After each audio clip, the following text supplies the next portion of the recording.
Hey, everybody. It's Wednesday, March 17th. Happy St. Patrick's Day.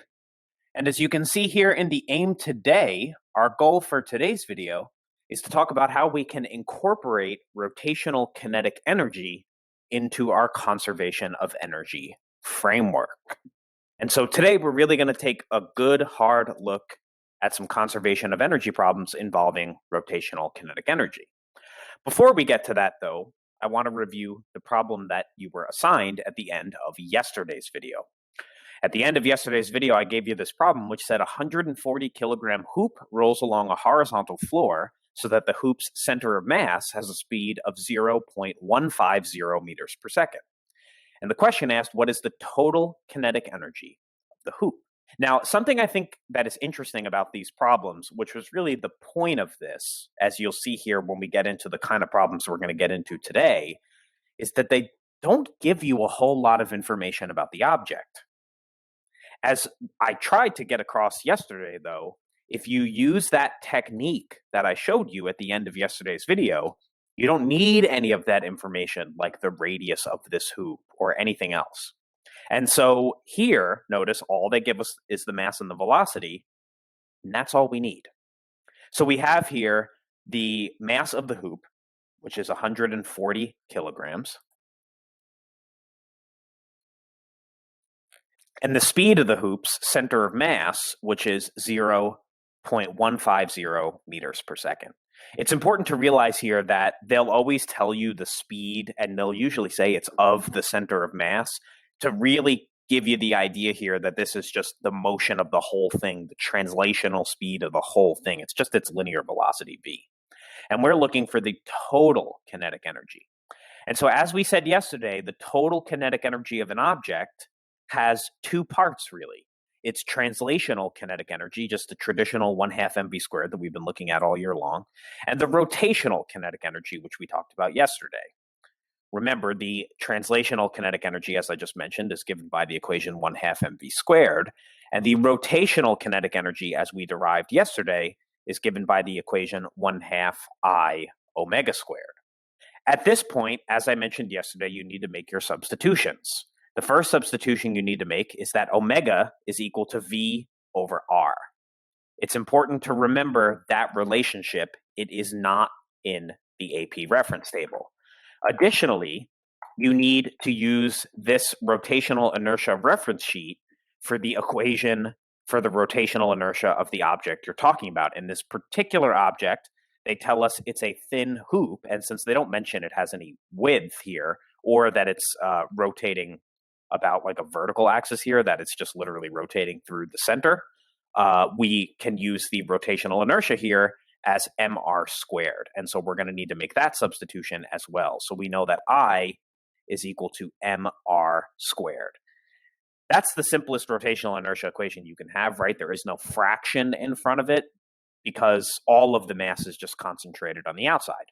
And so we can say here the total kinetic energy is going to be 1/2 mv squared plus 1/2 I, and for I we'll plug in mr squared, and then omega v over r, and square that whole thing. Now on this next line, you could actually skip this. I'm just going to write it today because I skipped it yesterday, and I want to make it very clear. When you square a fraction, you square the numerator and the denominator. So it's going to end up looking like that, v squared over r squared. And as we alluded to yesterday, when you're doing this, the r squareds are going to cancel. They didn't give us the radius. We don't actually need it. Now, it's important to realize if you did not have this technique down, because they did not give you the radius of the hoop, you're actually stuck because you need the radius of the hoop to be able to plug in to this equation the value of I and the value of omega. And so you're really stuck unless you get this technique down, and that's an important thing to realize. The total kinetic energy then is going to be 1/2 mv squared plus whatever we end up having over here. And notice once the r's cancel, what we have left over is 1/2 mv squared. For a hoop, once we make the substitutions, interestingly enough, we can actually rewrite the rotational kinetic energy just as 1/2 mv squared, which is identical to its translational kinetic energy. Kind of cool. And so obviously, or I hope it's obvious, 1/2 mv squared plus 1/2 mv squared is just 1 mv squared. or mv squared. And so doing this calculation here is pretty straightforward. We take the mass, 140 kilograms, times the speed, 0.150 meters per second. Of course, we got to square that. And when you do that math, plugging in all those numbers, 140 times 0.150 squared, you get 3.15 joules. And that's it. Pretty straightforward calculation. Take a second to pause this video here and write that down, adding any parts of this that may be missing from the solution you submitted yesterday. And when you hit play, we'll move on. So I really hope you're taking the opportunity to just take a beat and think about what it is we're doing here, and to think about why I really tried to express that it's very important that you get this technique down. And by this technique, I mean making the substitutions into the 1/2 I omega squared equation so that you can basically write the rotational kinetic energy as a fraction of mv squared. Here, without the radius of the hoop, you literally had no other options other than to do this. Now, I hope you can see where we're going here, because in the aim today, we said, how can we incorporate our rotational kinetic energy understanding into the conservation of energy framework? And the idea is, when we are dealing with conservation of energy problems where an object is rotating, it has a rotational kinetic energy. And it's just going to make our life a heck of a lot easier if we can get rid of the I, get rid of the omega, and combine the translational and rotational kinetic energy equations into one term that is just some fraction of mv squared. And so we're going to walk through that now. Now, before we actually get to that, I think we have a little bit of work to do here at the outset, but it's important to realize throughout this whole discussion that that's where we're going. For our first conservation of energy problem, we are going to just deal with an object rolling down a ramp. It's about as straightforward as a conservation of energy problem as you can get. As you can see, our understanding of rotational kinetic energy is going to slightly complicate it, at least compared to just like a block sliding down a ramp. But if you keep this technique in mind, I hope you'll realize it's actually fairly straightforward. So let's get into that. The first thing we want to say here, and you can write this under the heading total energy here, is that now that we've described rotational kinetic energy, we have to rethink our conception of an object's total energy. And so to put it in as simple a form as possible, we can say here the object's total energy is just going to be its potential energy plus its kinetic energy. Now this, of course, is in a case where there's no friction, but that's the idea. And so if we really want to expand that out to cover all of the kinds of energies that we've covered so far, at least in terms of mechanical energy, we now have 4 kinds of energy: elastic potential energy, gravitational potential energy, so 2 potentials, and then translational kinetic energy and rotational kinetic energy, 2 kinetic energies. So we have 2 potentials, 2 kinetics. And so if we really wanted to even go nuts a little more, we could expand that out as much as possible to look like this. So we have 1/2 kx squared plus mg delta y plus 1/2 mv squared plus 1/2 I omega squared. Now, it should probably be noted here, the number of situations you will find yourself in where the object has all 4 of these kinds of energies is probably going to be exceedingly rare, I would say. But it is definitely a possibility that you could have 3 of these kinds of energies involved in a problem at once. And so that's an important thing to remember here, is that, like, if you remember back to the alligator problem that I gave you on the conservation of energy test, where everybody sort of ignored the fact that the cart that was jumping over the alligators was moving sideways. And the main piece of advice I was trying to give you is, like, don't forget to consider what kinds of energy the object might have. Is it moving sideways? Does it have kinetic energy? Does it have a height? Does it have potential energy? Is there a compressed spring? Does it have elastic potential energy? Now you need to be considering, is the object going to rotate? And if so, then does it have rotational kinetic energy? Take a second to pause this video here and write that down. And when you hit play, we'll move on. All right, now if we take this discussion into the realm of energy conservation, I think the next note here is going to be pretty obvious. Well, if we need to rethink our conception of the kind of energy an object is able to possess in the first place, then we also need to rethink our conception of how energy conservation can work. Obviously, the basic structure and format is going to stay the same. Conservation still means what conservation always meant, initial equals final. But of course, if we expand that equation out like crazy people, then it will look like this. We can have all four of those kinds of energies in the beginning. We could set those equal to all four kinds of energies at the end. Now, it should be noted here, it would be absolutely insane for you to write this every single time you solve the problem. Like, I get that. But I do think it is important to think about writing this. I know that probably sounds kind of weird, but when you are doing some of these harder problems, it really is important to consider, like, thinking of this equation in your mind and then thinking, like, is there a compressed spring? No. Okay. Does this thing have a height? Yeah, it does. Okay, so we're going to keep that. Is it moving in the beginning? No, it's initially at rest. Okay, so these are out.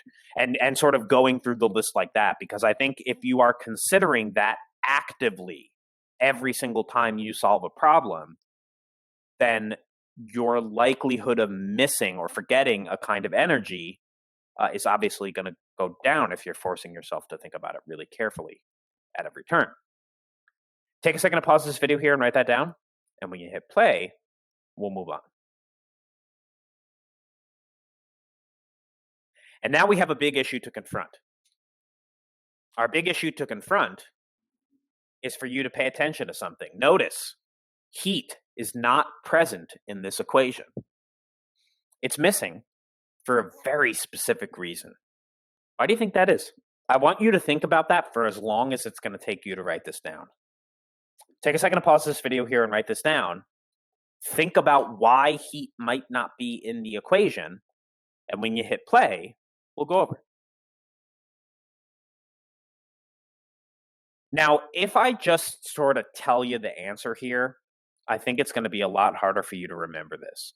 And your ability to remember this is crucial for the rotational motion unit, not just for energy stuff, but also for forces and torque stuff.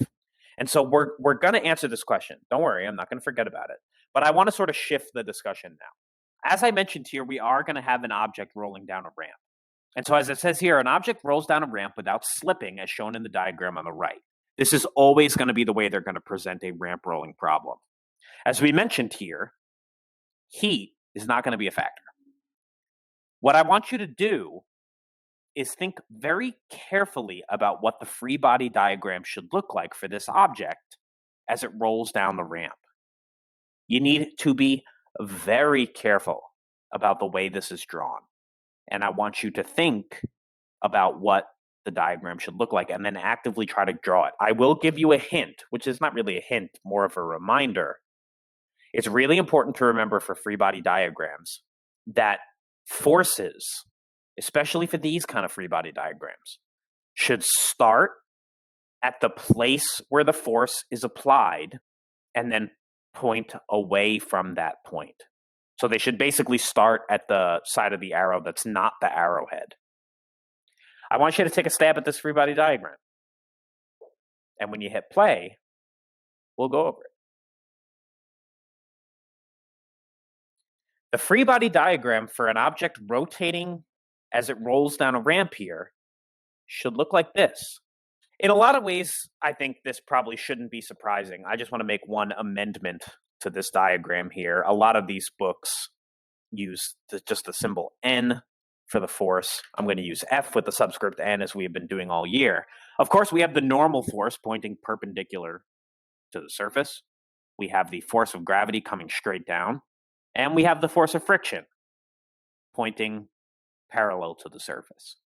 Now, it should be noted here, and I want to make another amendment to this diagram actually, that the problem explicitly said, I'm just going to flip off this slide for a second, that the object rolls without slipping. That means that this is a force of static friction, at least as far as the AP course is concerned. Really, there is a thing called rolling friction. We're not going to go nuts. They don't really address that in this course.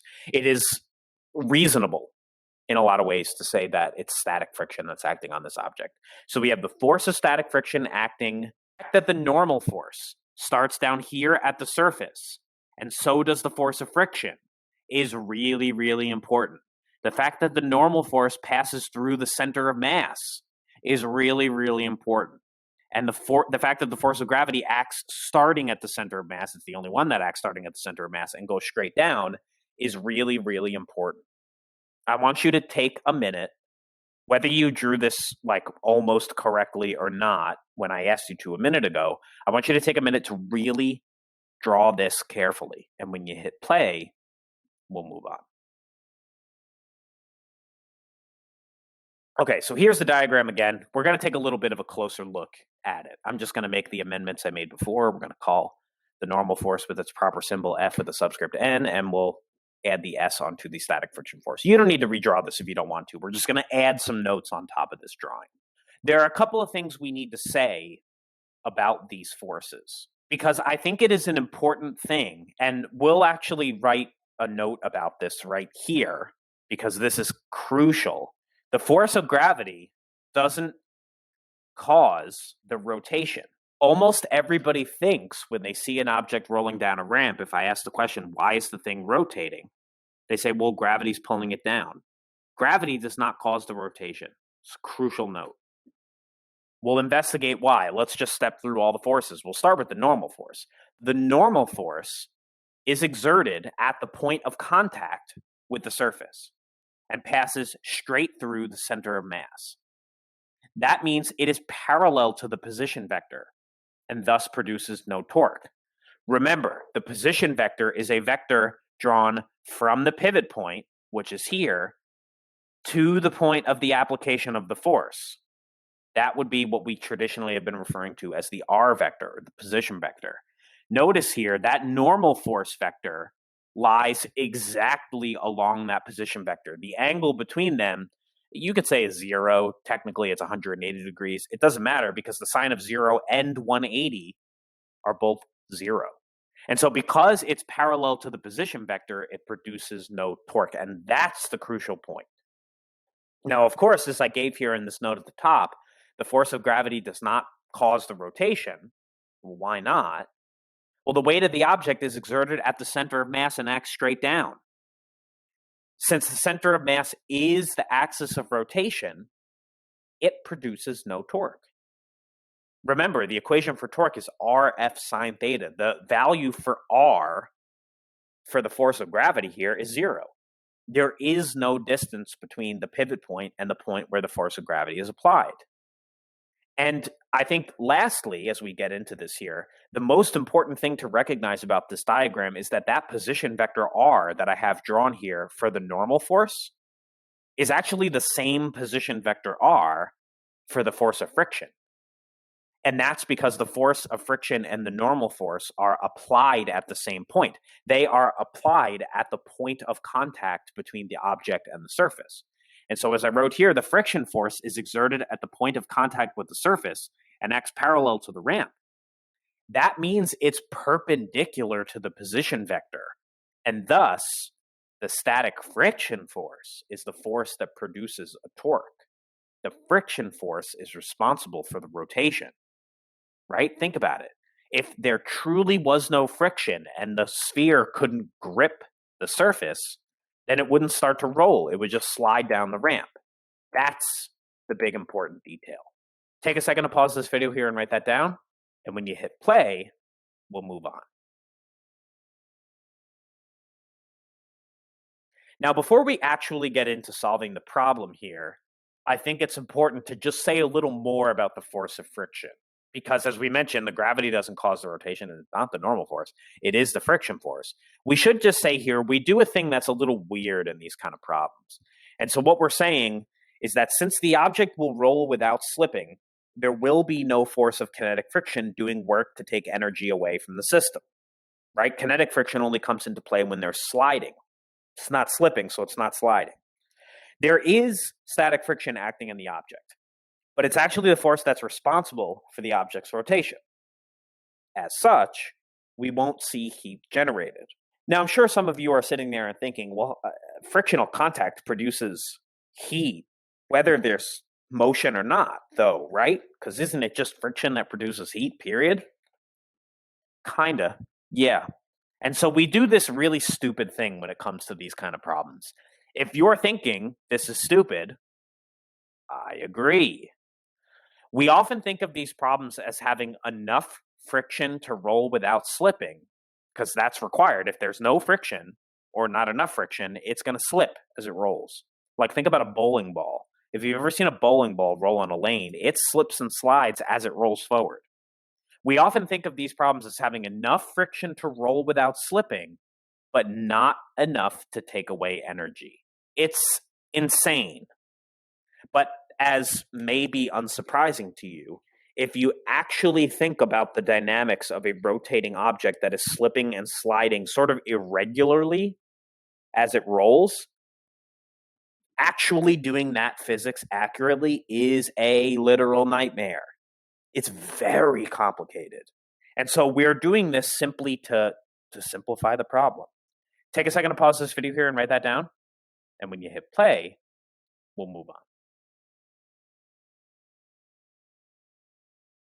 And now we're ready to take a look at a problem. So let's just jump right into it.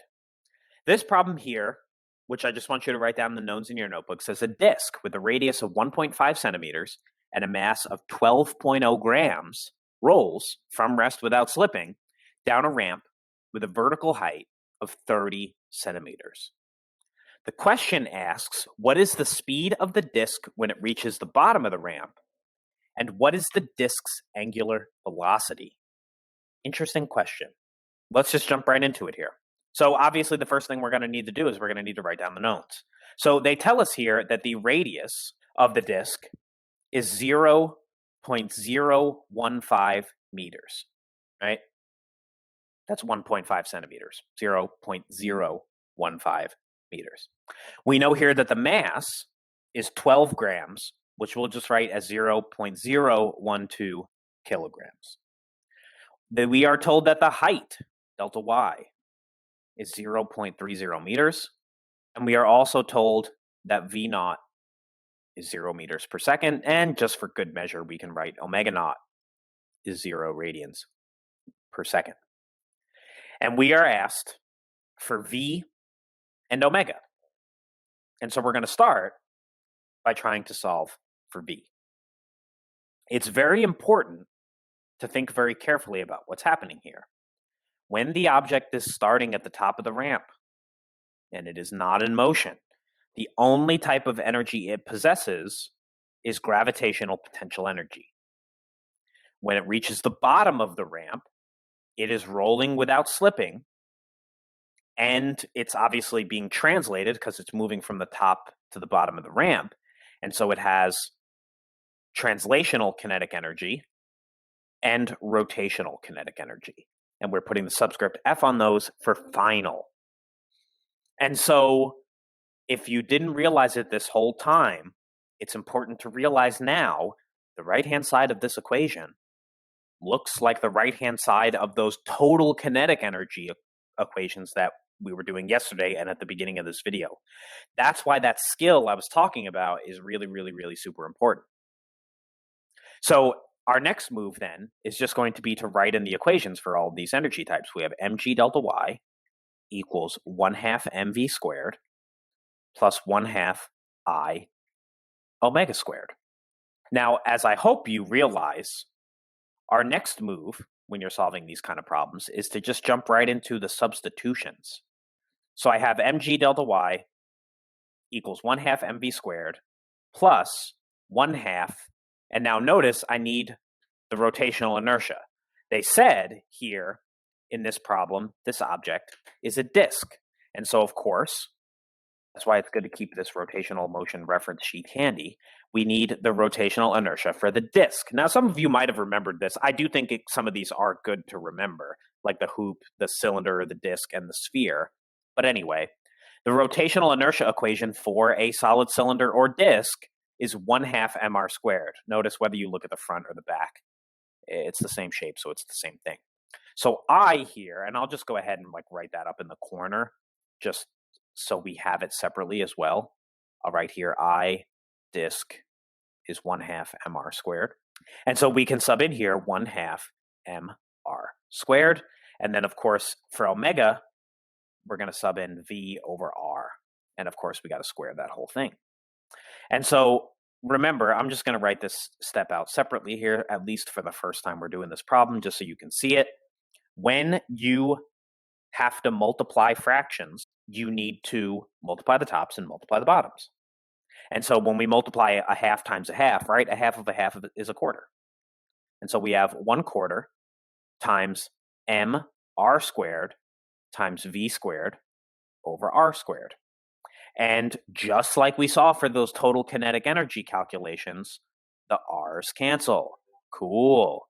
And so we have mg delta y equals 1/2 mv squared plus, now notice the only thing that's left is the m and the v squared, so we have plus 1/4 mv squared. And so now we're going to want to go ahead and combine these. Sometimes the least common denominator thing is super annoying. Here it's very easy, right? 1/2 is 2/4.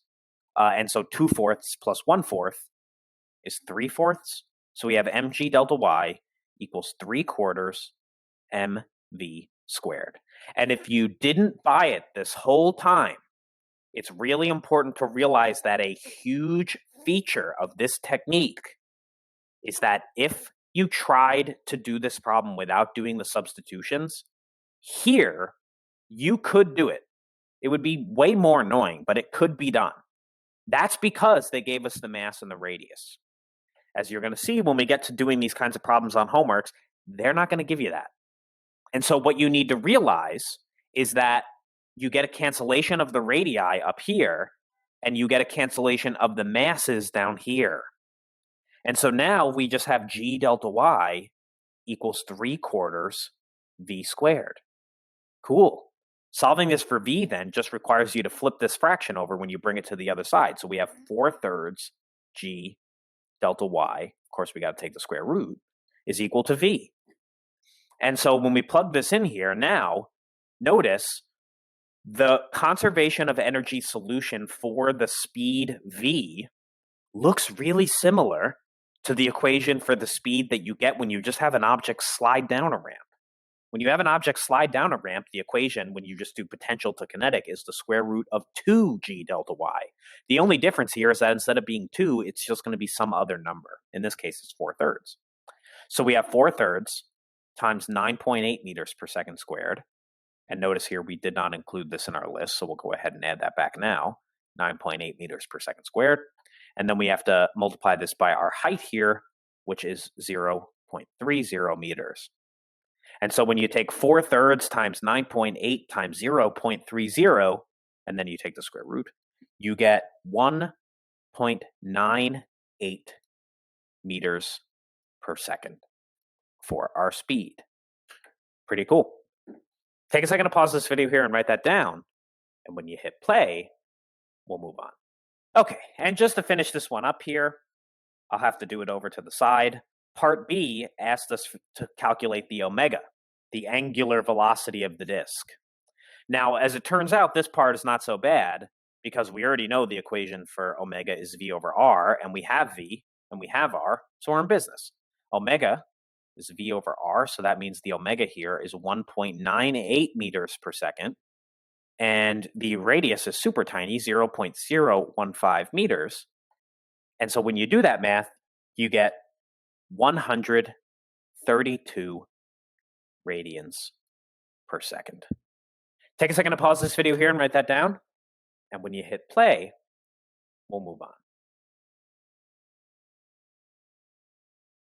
Okay, so now that we've seen how one of these problems works, hopefully we can do a little bit of work here in trying to think how it might work for other shapes. This 1.98 meters per second speed that we just calculated is the speed of the disk that they told us about in this problem. Let's do a little predicting. Suppose we repeated the previous problem, but instead we rolled a marble. And keep in mind, this marble is going to have the exact same dimensions, same radius, same mass. Suppose we rolled a marble down the ramp instead of a disk. What I want you to do here is pause this video for a minute and predict And I want you to make this prediction using concepts only, how the two speeds should compare. And so to really put a finer point on it, is the marble speed higher than the disk's? Is the disk's speed higher than the marble's? Or are the speeds the same? I want you to take a minute to think about that. Don't go nuts about like writing an answer. I just really want you to think about it. Think about the answer and think about why the answer is what it is, as far as what we've said so far. And when you hit play, we'll go over it. Now, I hope you recognize that the key to answering this question is on this sheet. If you look, at least on the back, they're right next to each other, the disk that we just dealt with in that problem has a rotational inertia of 1/2 mr squared. The sphere has a rotational inertia of 2/5 mr squared. Now, don't let the difference in the denominators confuse you. The rotational inertia of a disk is 0.5 mr squared. The rotational inertia of a solid sphere is 0.4 mr squared. So in comparing 0.4 for the sphere to 0.5 for the disk has a larger rotational inertia than the sphere. And based on everything that we've said about rotational inertia, it should be fairly clear here that since the disk has a larger rotational inertia than the marble, it means that the marble is easier to rotate, meaning it would make sense if it reached the bottom of the incline with a larger speed, or at least we hope so. Take a second to pause this video here and write that down. And when you hit play, we'll move on. All right, now I'm sure those of you who have been paying attention over the last few days see where this is going. We just made a prediction that the marble is going to reach the bottom with a larger speed than the disk. Do it. This is your work for today. I want you to derive an expression for the final speed of the marble and then solve the equation for the marble's final speed. Let's be clear. What I mean by derive the expression is start from this, potential equals the two kinetics added together, and bring it all the way down to an answer. You don't need to show every single little step in between, but it's important to realize it will be different, and it will be different for good reason. Keep in mind, because this is a full problem, I do want you to write down the notes. You should have the idea, though, at least based on the previous solution, if we're not using all of these variables, we don't need them in our list. In fact, we're not using much. And so that's really all I want you to have there. And so what I want you to do is derive the expression for the final speed of the marble, solve the equation for the final speed, take a picture of it, submit it, and the video tomorrow will go over that at the very top. All right, everybody, have a good one.